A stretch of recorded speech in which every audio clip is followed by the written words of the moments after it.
दोस्तों नमस्कार। हिंदुस्तान के सबसे बड़े कमोडिटी एक्सचेंज एमसीएक्स में 1 घंटा 15 मिनट काम देरी से शुरू हुआ। आप कहेंगे इसमें कौन सी बड़ी बात है, भारत में तो बहुत सारे डिपार्टमेंट देर शुरू होते हैं। दोस्तों ये मुद्दा बहुत गंभीर है, इसीलिए इस वीडियो को आप पूरा देखिएगा और इसमें जो सबसे बड़े इश्यूज हैं जो भारत की अर्थव्यवस्था और भारत के जो गवर्नेंस मॉडल है उस पर सवाल खड़े करते हैं। एक एमसीएक्स एक्सचेंज अपने आप में एक एक्सचेंज नहीं है दोस्तों। कमोडिटी मार्केट्स में अरबों रुपए का कारोबार हर मिनट हर घंटे होता है। अगर ऐसी स्थिति के अंदर जिस एक्सचेंज पे कारोबार हो रहा है वो सवा घंटे अपनी जिम्मेवारी से गायब रहे तो क्या होगा। हम भारत को दुनिया की एक विश्व अर्थव्यवस्था का हिस्सा बनाना चाहते हैं। हम चाहते हैं हिंदुस्तान में लोग आए, इन्वेस्ट करें, और इन्वेस्टर के लिए सबसे बड़ी जरूरत की चीज है रिस्क मैनेजमेंट। एक्सचेंजेस वही काम करते हैं, रिस्क मैनेजमेंट का।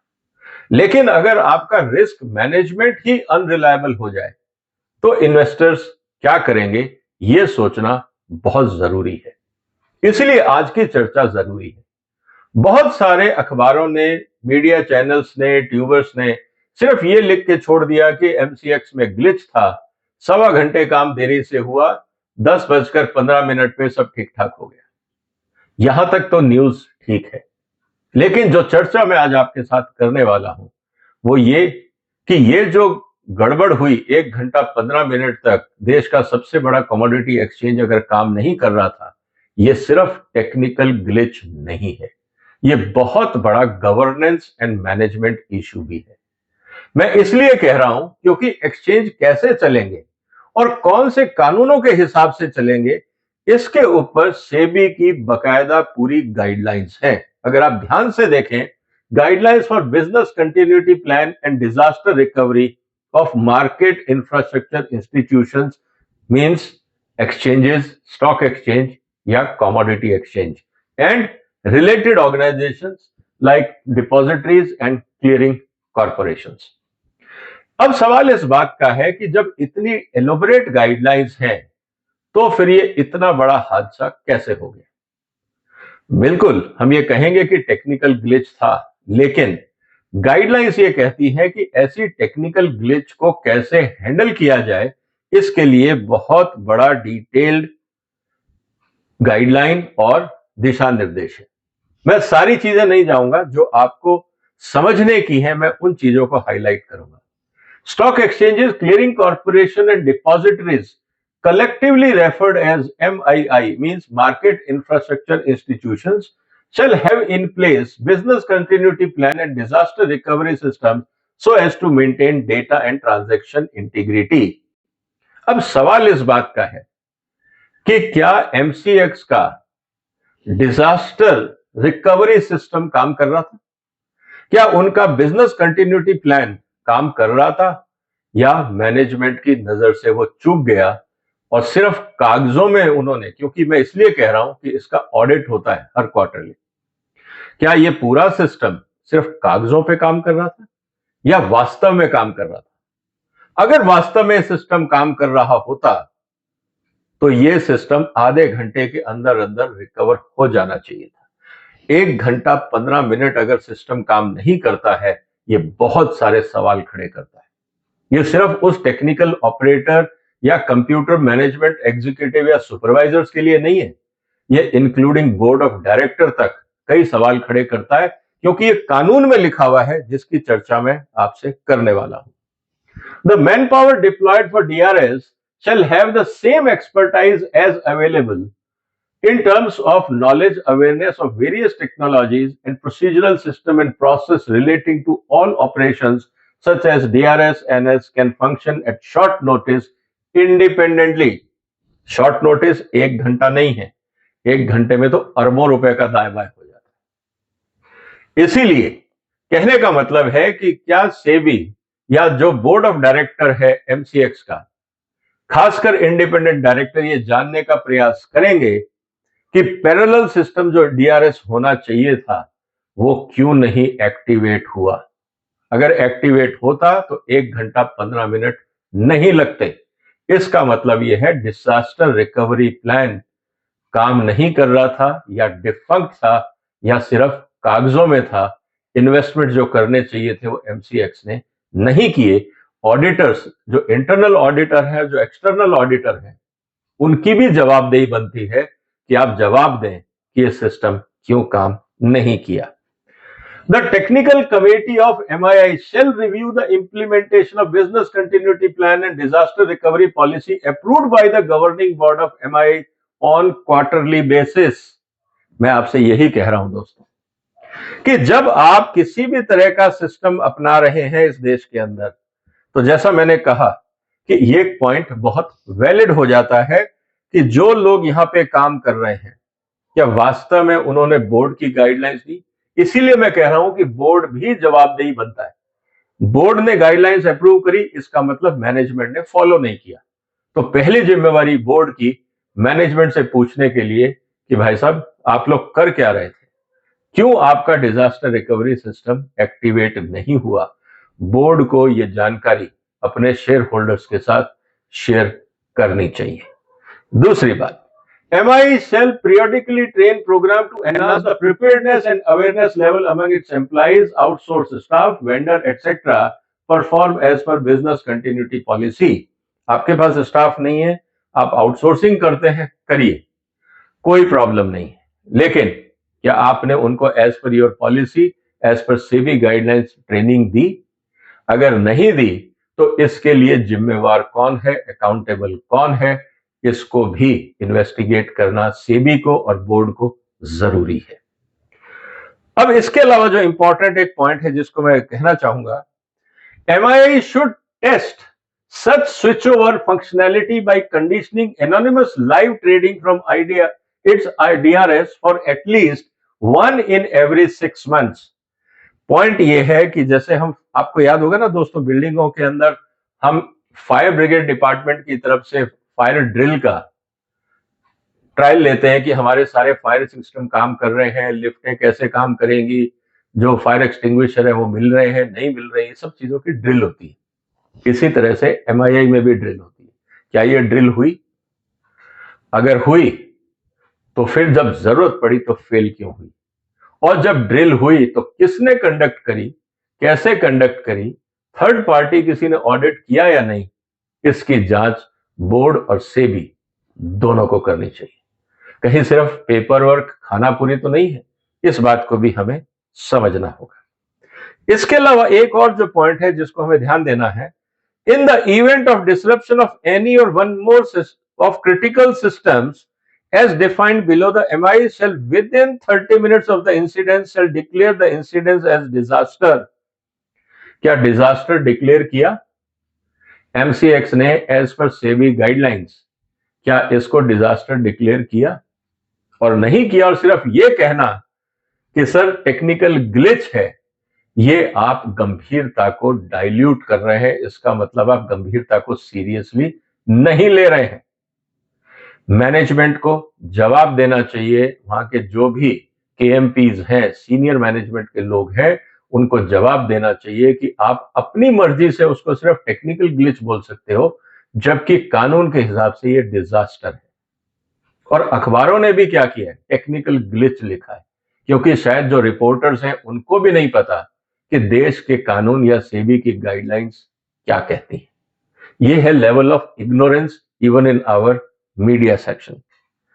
Take care of restore operations from DRS within 45 minutes of the declaration of disaster। 45 minutes।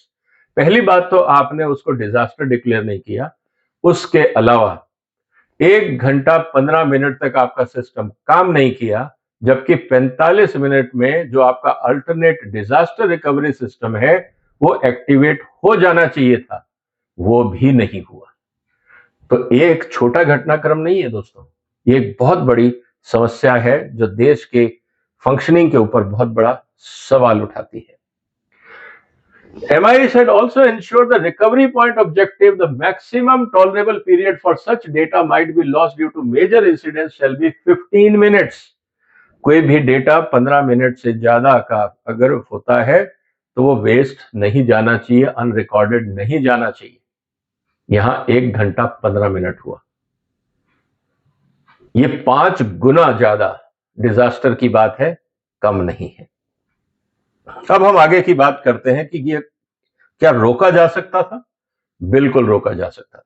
SEBI की गाइडलाइन साफ साफ कहती हैं कि आपको ड्रिल का अधिकार है, आप टेस्टिंग करिए, ड्रिल करिए, उस पर पूरी गाइडलाइंस है। और कैसे होंगी, कब होंगी, मैं उस पूरे दिल पे नहीं जाऊंगा, लेकिन the results and observations of drill should be documented and placed before the governing board of stock exchanges, clearing corporations and depositories.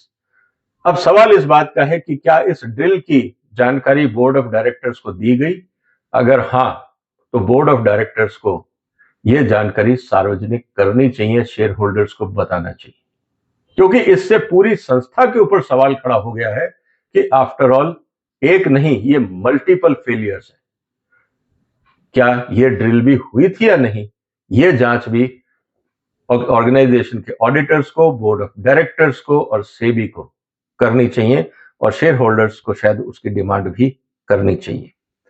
Live trading session from disaster recovery site shall be scheduled for at least 2 consecutive days in every 6 months. क्या ये हुआ? कब हुआ? आखिरी बार कब हुआ? उस समय क्या ऑब्जर्वेशन थी? कोई फॉल्ट आए नजर में? अगर आए तो क्या उस पर रेक्टिफिकेशन हुआ, या सब कुछ ठीक चल रहा था और क्रूशियल डे पे, एक खास दिन, सिस्टम पूरा का पूरा फेल हो गया, मेन सिस्टम भी फेल हो गया और डिजास्टर रिकवरी सिस्टम भी फेल हो गया और मैनेजमेंट भी फेल हो गया, क्योंकि उनको पता ही नहीं लगा कि ये डिजास्टर है, वो उसको ग्लिच मान के चलते रहे। ये अपने आप में सवाल उठाता है कॉम्पिटेंसी पे, कैपेबिलिटी पे, टेक्निकलिटीज पे and overall functioning of the organisation पे। इसलिए यह मुद्दा छोटा नहीं हो सकता। इसके अलावा क्या कहा है सेबी ने? MI should undertake document root cause analysis of their technical and system related problems in order to identify the cause and to prevent reoccurrence of similar problem।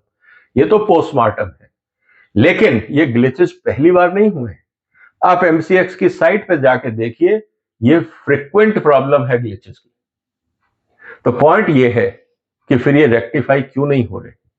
क्या ऐसा कारण है कि हर महीने दूसरे महीने मल्टीपल लेवल पे अलग अलग ब्रोकर्स के बाजू में, जो इनके इंपॉर्टेंट क्लियरिंग एजेंसीज हैं, वहां पे अगर आप देखें इनकी वेबसाइट पे, तो बहुत सारे ग्लिचेस जो हैं उनको रिपोर्ट किया गया है।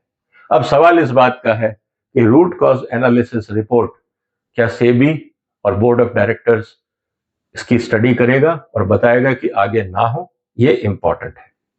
अब सवाल इस बात का है कि आप दोस्तों ये भी कह सकते हैं कि कंपनी ने अपनी पॉलिसी बनाई होगी और उनकी पॉलिसी के हिसाब से सब ठीक ठाक होगा, आप ये भी कह सकते हैं। मेरा ये कहना है कि ये पॉलिसी बनाने का आपको आपकी मनमर्जी का अधिकार नहीं है, क्योंकि सेबी की गाइडलाइन साफ साफ बोलती है कि बिजनेस कंटिन्यूटी प्लान जो है वो, और जो डिजास्टर रिकवरी पॉलिसी डॉक्यूमेंट है, उसमें क्या क्या कंपोनेंट मैंडेटरी है, ये साफ बताया गया है कि broad scenarios would be defined as disaster. किस तरह की स्थितियों को आप डिजास्टर कहेंगे? आपका स्टैंडर्ड ऑपरेटिंग प्रोसीजर क्या होगा? किस तरह से आप एस्केलेट करेंगे हायरार्की को, कि हैंडल कैसे करना है? Clear and comprehensive communication protocol and procedures, both internal external communication from time of incident till resumption होना चाहिए। अब सवाल इस बात का है, गाइडलाइन कहती है अगर 30 मिनट से ज्यादा अगर आपका डाउन टाइम है या ग्लिच है, आप उसको डिजास्टर डिक्लेयर करिए। क्या एक्सचेंज ने किया? Documentation policy of record keeping pertaining to DR drills, ये आपके पास रिकॉर्ड है या नहीं, ये देखना पड़ेगा। Scenario demonstrating preparedness of MI to handle issues in critical system that may arise result in disaster, and preparedness of depositories and framework to constant monitor health and performance of critical system in normal course of business। ये सब चीजें mandatory हैं। अब सवाल इस बात का है कि ये डिजास्टर की रिकवरी एमसीएक्स को कब पता लगी? क्योंकि दोस्तों ये जो घटनाक्रम हुआ ना, ये सुबह सुबह ओपनिंग टाइम पे हुआ। अब 9 बजे से लेकर 10:15 का टाइम तो दुनिया को पता है, क्योंकि 9 बजे एक्सचेंज खुलता है और 10:15 बजे ये पूरा एक्सचेंज रिकवर हुआ। क्या ये सुबह 8 बजे से प्रॉब्लम थी? क्या ये सुबह 7 बजे से प्रॉब्लम थी? क्योंकि एक्सचेंज को शुरू करने से पहले कई सारे कंट्रोल चेक्स होते हैं, एश्योरेंस चेक्स होते हैं, साइबर सिक्योरिटी चेक्स होते हैं, बहुत लंबी है चेकलिस्ट। उनको अगर आपको सबको चेकलिस्ट करके सिस्टम को 9 बजे अगर लाइव करना है, तो दोस्तों ये काम 2 घंटे पहले शुरू हुआ होगा। तो ये एक्चुअली कब पता लगा कि सिस्टम फेलियर है? 9 बजे, 8 बजे, 7 बजे या उससे भी पहले? ये बात भी जानना जरूरी है। इसके अलावा दोस्तों जो इंपॉर्टेंट चीज आती है वो ये कि जो डिजास्टर रिकवरी पॉलिसी है, this has to be approved by the board. अगर बोर्ड ने ये पॉलिसी अप्रूव करी है और ऑर्गेनाइजेशन ने फॉलो नहीं करी, इसका मतलब मैनेजमेंट ने अपने बोर्ड की गाइडलाइंस को भी नहीं माना, और बोर्ड की गाइडलाइंस होगी बेस्ड ऑन कानून, तो कानून को भी नहीं माना। तो ये सिंपल ग्लिच इशू नहीं है, ये serious corporate governance and management failure का इशू है। मैं थोड़ा क्रिटिकल इसलिए हूं दोस्तों कि आप कहेंगे कि मैं पीछे पड़ गया हूं, क्योंकि ये सिर्फ एमसीएक्स कोई दुकान नहीं है, किसी प्राइवेट कंपनी की प्रॉपर्टी नहीं है। ये देश का मार्केटिंग इंफ्रास्ट्रक्चर है। ये देश का एक बहुत महत्वपूर्ण सबसे बड़ा कमोडिटी एक्सचेंज है। ये किसी कंपनी का या किसी मालिक की पर्सनल दुकान नहीं है कि आप जब चाहे चालू करें और जब चाहे बंद करें। इस बात को हमें समझना होगा। अरबों रुपए इन एक्सचेंजेस पे डेली ट्रांजैक्ट होते हैं, और अरबों रुपए का मतलब है कई लाख लोगों की जिंदगी बनना, बर्बाद होना, बिजनेसेस का बचना या बर्बाद होना। ये छोटी चीज नहीं है, इसलिए मैं इस मुद्दे को सीरियसली ले रहा हूं। न्यूज़पेपर्स की अपनी मजबूरी होंगी, उनको एडवर्टाइजमेंट चाहिए होगा, उन्होंने डिटेल में नहीं रिपोर्टिंग करी, कुछ भी कारण हो सकते हैं, लेकिन मैं आपके सामने जो रख रहा हूं दोस्तों वो फैक्चुअल पोजीशन है। तो कहने का मतलब यह है दोस्तों कि ये पूरा का पूरा सिस्टम, considering the above, stock exchange, clean corporation, depositories are advised to submit their revised business continuity plan year policy to SEBI within 3 months from the date of the circular. Further, they should ensure that clause 5F and 6A mentioned above is included in the scope of system audit. मैं बार बार आपको यही कह रहा हूं कि ये system audit की बात है, ये किसी मैनेजमेंट की विश लिस्ट की बात नहीं है। ये सिस्टम फेलियर का मुद्दा है, ये टेक्निकल ग्लिच नहीं है। उम्मीद है दोस्तों आप इस पूरी घटनाक्रम को समझे होंगे कि ये मुद्दा बहुत सीरियस है, गंभीर है, और भारत सरकार को, सेबी को, एक्सचेंज के बोर्ड ऑफ डायरेक्टर्स को और जितने भी स्टेक होल्डर हैं उनको इस मुद्दे को सीरियसली लेना चाहिए, क्योंकि ये राष्ट्रीय हित का मुद्दा है। आपको क्या लगता है दोस्तों कि क्या इस तरह की लचर अर्थव्यवस्था से हम विश्व शक्ति बन सकते हैं? हमें सिस्टम को सुधारने के लिए और क्या करना चाहिए? आपके जो भी विचार हो कमेंट बॉक्स में लिखिए, इस वीडियो को शेयर करिए, इस चैनल को सपोर्ट करिए, सब्सक्राइब करिए। उम्मीद है जानकारी आपको पसंद आई होगी। फिर मिलेंगे एक और महत्वपूर्ण मुद्दे के साथ, तब तक अपना ध्यान रखिएगा। फिलहाल वंदे मातरम।